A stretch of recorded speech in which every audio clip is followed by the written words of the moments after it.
What's up, guys? Welcome to another video. This is my week 11 kind of video surrounding my tarantulas, the updates and keeping up with tarantulas. But we're not actually talking about the tarantulas themselves in this video.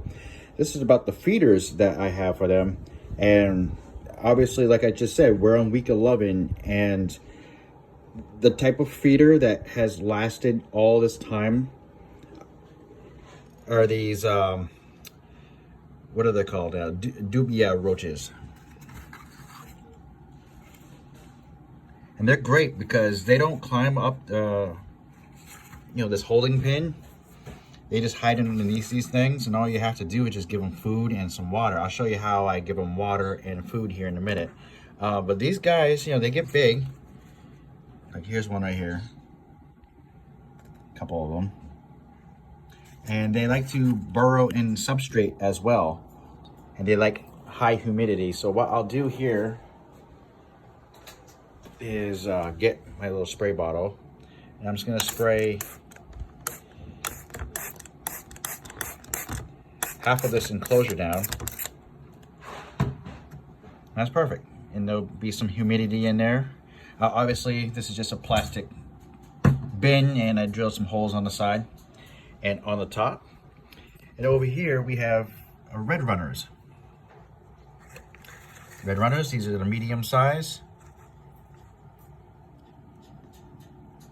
Okay, and those black marks are their poop. Okay, so you have to change out very carefully the paper towel or whatever bedding that you have on the bottom.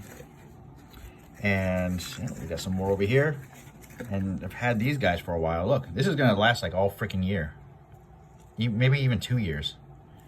Like, I don't see myself going through all of these. And this was a 50 count from TC's Insects. This is the feed that I got from them. TC's Insects.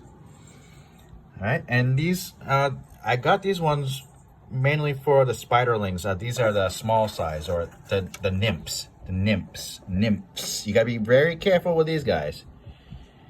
So just hover it right over. Just be careful with these guys. But they don't escape through the plastic. They can't climb plastic. All right. So how do I feed these guys? What's the best way to feed them? Well, what works for me is actually adding feed from TC's Insects, or any type of feed that does not mold.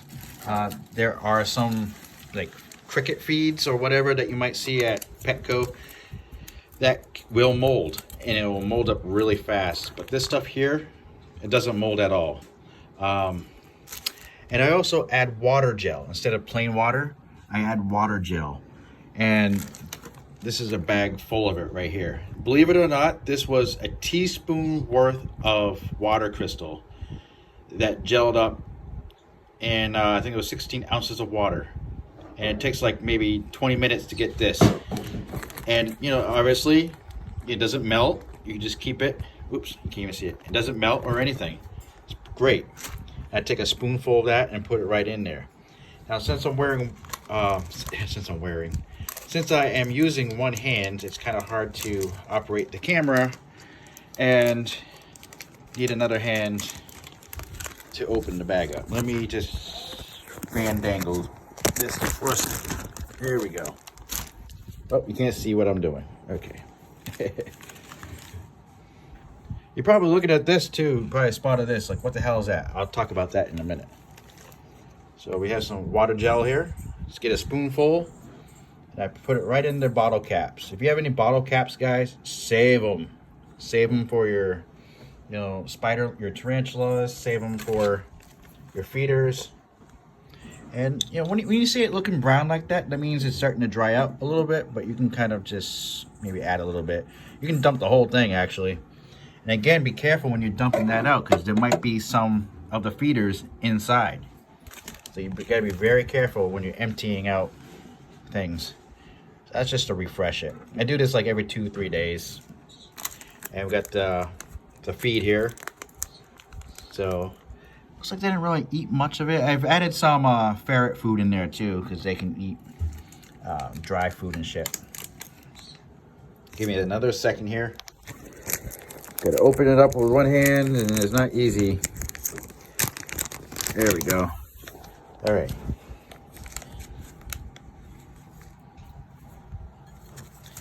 And I'm gonna. Oh, I need to have the camera again. Okay, here we go. Had to dry out the spoon a little bit. Okay, so here we go. We'll take some of that out. Again, TC's Insects is where I got my feeders. So what do we need? We just replenish these guys here. You know, like a teaspoon. They munch on that, and it takes them about a few days to munch on that. People say you can also add like lettuce, scraps, or whatever. But I'm gonna be dry with these guys because I don't want mold and have to mess with mold all the time. And this is what's working for me. So, I mean, it might not work for you, but this is what works for me. And there, that should be good for like 3 or 5 days. So there were more feeders in here with the Dubias, but I think a lot of them perished because I didn't actually hydrate their soil enough. I put vermiculite in the soil, coconut substrate in there, and it helps them.